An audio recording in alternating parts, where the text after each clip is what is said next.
Bonjour les amis, c'est Pascal Trefangui, comment allez-vous? Si vous n'êtes pas déjà inscrit, faites-le. Si vous aimez liker, si vous n'aimez pas, allez vous faire voir. Aujourd'hui, je vous fais juste un petit message un peu funny parce que on délirait hier avec des copains militaires brésiliens sur des parades militaires et surtout on discutait du 14 juillet 2017 où il y avait Macron et Trump et où toute la sauce a été dite en fait dès le début, la pandémie, etc. Donc Macron ne vaut pas mieux que Trump et vice-versa. Et tous les deux, c'est les deux versions de l'OMS, version gauche ou version droite, mais de toute façon, les deux travaillent pour la même chose, exactement. Regardez l'un et l'inverse de l'autre, ce qui prouve bien qu'ils travaillent exactement pour le même système.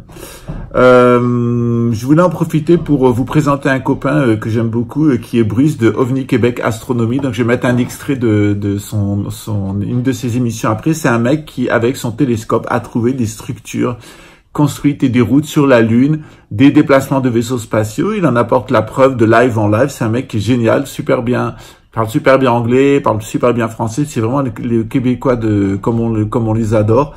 Moi, j'ai un tas de copains qui sont un peu genre Bruce au Québec. Je crois que c'est le meilleur de la France qui est là. Et puis notre copain Bruce, je suis tombé en amour avec lui. Alors c'est un amour intellectuel évidemment. Il y a rien de sexuel pour les mauvaises langues. Voilà, ça c'est la première chose. Donc première chose, on s'est bien amusé tout le week-end avec les parades militaires. Deuxième chose, notre ami Bruce qui est à Québec. Et troisième chose, j'ai un copain qui s'appelle Alain qui m'a alerté aujourd'hui sur la situation que je vais vous lire d'ailleurs. Il dit qu'il s'est rendu ce dimanche chez un ami qui a une entreprise de travaux agricoles et ils ont discuté de la situation de la pandémie. Il lui a informé qu'on devrait être en rupture de stock de blé au niveau mondial en avril 2021 parce que la récolte française, notamment pour l'année 2020, accuse une perte de 1 million de tonnes par rapport à l'année précédente, c'est partout dans le monde, et que la quantité de paille est aussi en très forte diminution, ce qui va amener une augmentation du coût du blé et du coût de la viande. Il faut savoir que la paille, elle entre dans la litière et la consommation des animaux. Donc ce négociant en paille, il a dit que pour l'instant, il se tournait vers l'Espagne pour être, qui est aussi négociant en grains, et en matériel agricole, il se tournait vers l'Espagne, mais que les transporteurs étaient à l'arrêt, la plupart des petits transporteurs étaient en faillite, et qu'il y avait des très très gros problèmes d'infrastructure et d'acheminement. Et que d'ailleurs même les transporteurs espagnols, ils font appel à des chauffeurs d'Amérique du Sud pour pouvoir assurer à bas coût la circulation en Espagne et que il est très difficile en réalité d'acheminer de la paille vers la France.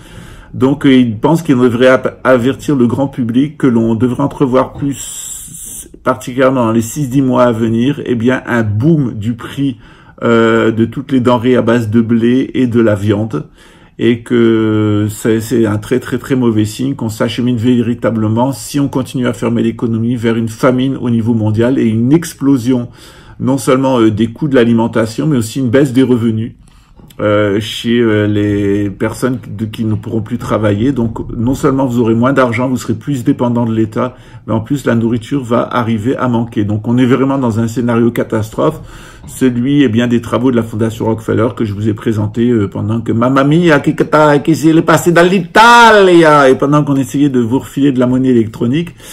Nous, depuis le mois de décembre, on paniquait pas, on vous disait la vérité, et on vous donnait les bonnes nouvelles et les bonnes indications. On reste entre nous, on est très bien. Laissons les chaînes populaires des agents du système à leur fermeture programmée. Ciao les amis, bye bye.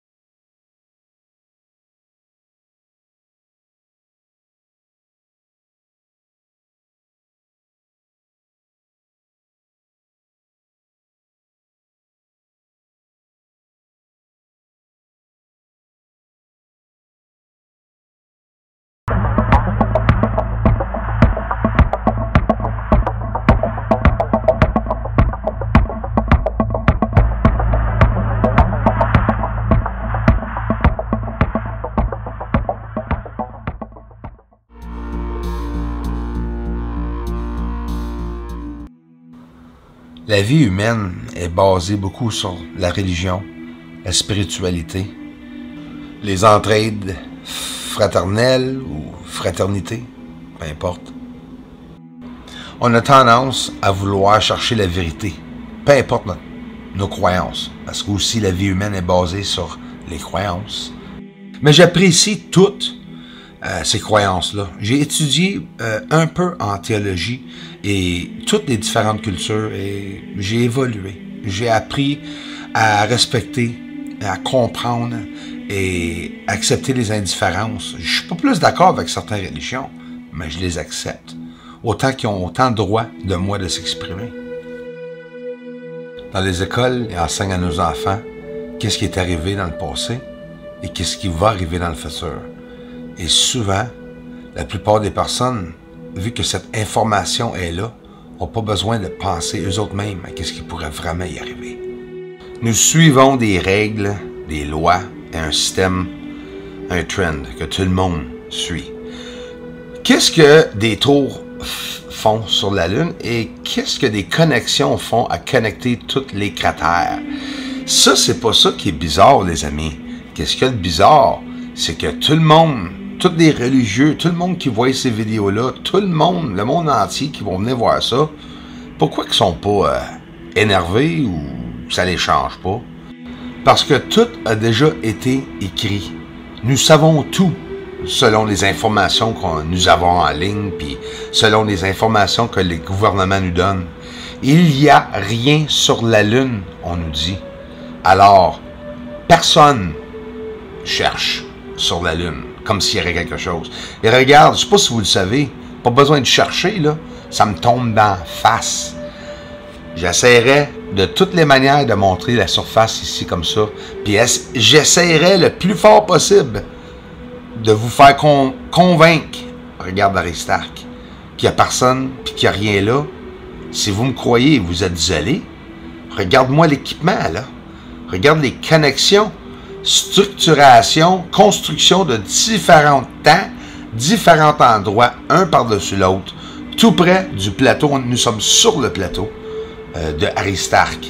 Nous avons vu, il y a une couple de secondes, de minutes, près de Copernicus, on voit le sol est manipulé à 100%. Regarde ce style de bâtisse ou structure juste au-dessous de Copernicus. Montrer pire que ça, les amis. Regarde bien ça. Regarde la ligne qui décolle de Copernicus. Vous allez me dire que c'est quelque chose de naturel? C'est un pont au bout de vierge. Tu vois bien qu'il est drette. Ça run à peu près, ça allonge à peu près à 200 km, 300 km là, sur la surface. Allô? Nous sommes pas seuls. Hein? La surface de la Lune est infestée d'ovnis, est infestée de structuration. Il y a des endroits que je peux voir juste 15-20 structures côte à côte, mais sont tout petits. Regarde les lignes ici. Regarde les lignes complexes construites sur une Lune qui nous disent qu'il n'y a rien. Regarde avec un filtre vert sur le rebord de la Lune. Qu'est-ce que c'est? Ben, c'est quelque chose qui passe et il ne fait pas le tour de la Lune. Là. Ça passe tout près de la Lune. Ici, une gigantesque astéroïde, est-ce qu'on peut dire qu'il est assez gros? Ou elle est très près. Ça, là, Lower Earth. Quand les atmosphères, quand les astéroïdes passent près de la Terre, des fois, ils passent dans notre l'atmosphère plus basse. T'sais, ça se pourrait. Et on va les voir pogner en feu à cause de l'oxygène. Mais celle-là que je vous ai montrée était près, mais elle n'était pas en feu. Ça voudrait-tu dire que c'est un gros astéroïde? Est-ce que les gros astéroïdes existent, comme qu'ils disent, près du Soleil? On va le voir ici d'une manière le plus près, c'est sûr et certain que je vais pouvoir vous le montrer. Mais j'ai aimé le New Touch, la nouvelle touche que j'ai appliquée pour être capable d'essayer de faire une magnification un peu plus près. C'est comme si on serait assis sur l'astéroïde. Mais imagine être près du Soleil et de voir un objet gros comme ceci passer tout près de ton vaisseau. La plupart ont aucune idée c'est quoi avoir une forte magnification. Quand tu télécharges sur YouTube, tu vas voir un peu de pixelisation. Pareil comme la NASA quand ils montrent leur astéroïde. Arrêtez de pleurer, les petits trolls. Fait que regardez-moi ça, les amis. Là, on va s'aventurer près du soleil, le plus près que j'ai jamais été. Moi, mon but, c'était de pogner mon premier astéroïde et voir le feu alentour ou l'oxydisation. Il y a un paquet de phénomènes et de transitions qui arrivent avec ces objets quand ils passent tout près du soleil. Je suis en train d'étudier. Je vais partager avec vous autres. C'est incroyable. Regardez comment nous sommes prêts. Ça, c'est un objet qui passe tout près du soleil. Confirmé ovni, astéroïde ou météore.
En plein après-midi, au-dessus de mi casa, ma maison, un ovni. En plein jour, en plein après-midi, on va le voir, pas vite non plus, on va le voir au ralenti et aussi je vais mettre, descendre l'exposition de l'image, du vidéo. En plein après-midi, vous allez voir, on dirait, c'est par exemple les ovnis qui se promènent la nuit. Quand tu filmes un avion en plein après-midi hors focus, ça fait le même effet. Vraiment le même effet. Mais l'avion clignote. Celle-ci ne clignote pas. Et on peut même en voir un au plus loin derrière cet ovni. Oublie pas, on est en plein après-midi. Si vous êtes nouveau à la chaîne, mais merci d'avoir pris le temps de vous abonner. Et ça, c'est un ovni sur la surface qui éclaire une lumière, qui lance des projectiles. Et aussi, il y a d'autres projectiles ou objets, peut-être sphères, qui apparaissent alentour de cet ovni. Avez-vous déjà vu des nuages sur la surface de la Lune? Écoute, c'est incroyable. C'est incroyable. Brico, il me passe quand je dis c'est incroyable. Mais c'est vrai. Mais c'est vrai. C'est vraiment vrai. Nous sommes plongés dans des nuages sur la Lune. Non, c'est pas un fake programme. Non, c'est pas une manipulation. C'est une inversion. Mais pourquoi tu l'as inversé? Ben, je l'ai montré de l'autre manière aussi. C'est juste que tu n'as pas vu la vidéo. C'est super. Et c'est rendu que c'est le normal. Ici, hein, c'est Bruce César de voir des ovnis sous les nuages. Le monde capote pas plus que ça. Ben, nous autres, on capote tout. Ben, le monde ailleurs dans le monde, ça serait le fun qu'ils voient ça, ces vidéos-là. Puis je me dis, à un moment donné, ben, ça va finir par une plus grande chaîne, à un moment donné, va en parler. Comme qu'ils ont fait News Snackados sur YouTube. C'est une chaîne espagnole qui parle en espagnol. Populaire, un peu moins de 1 million d'abonnés. A parlé pour moi très bien. Il était super correct de faire ça. C'est du bouche à oreille. Fait que ouais, vraiment comme des petits poissons dans une piscine. On dirait qu'ils sont en train de voler, nager, je sais pas. Là, il a laissé quelque chose derrière lui, là. On n'a aucune idée qu'est-ce que ça peut être. Mais regarde les cachettes. Chaque objet a une flamme alentour et fumée derrière. Le sol est rempli de fumée. C'est spectaculaire d'avoir la chance de voir ces images-là. Pour moi, c'était tout ce que je voulais voir. Ceci. Pour voir s'il y avait vraiment quelqu'un là-haut. Puis je vous le dis que oui, hein, on le voit très clairement. Un grand merci tout le monde d'avoir pris le temps de vous abonner pour checker les vidéos. Un autre va suivre. Merci encore pour le grand support que vous donnez à cette chaîne. Samedi qui s'en vient, on fait un autre en direct et on va se rejoindre, se faire un petit chat. Merci tout le monde.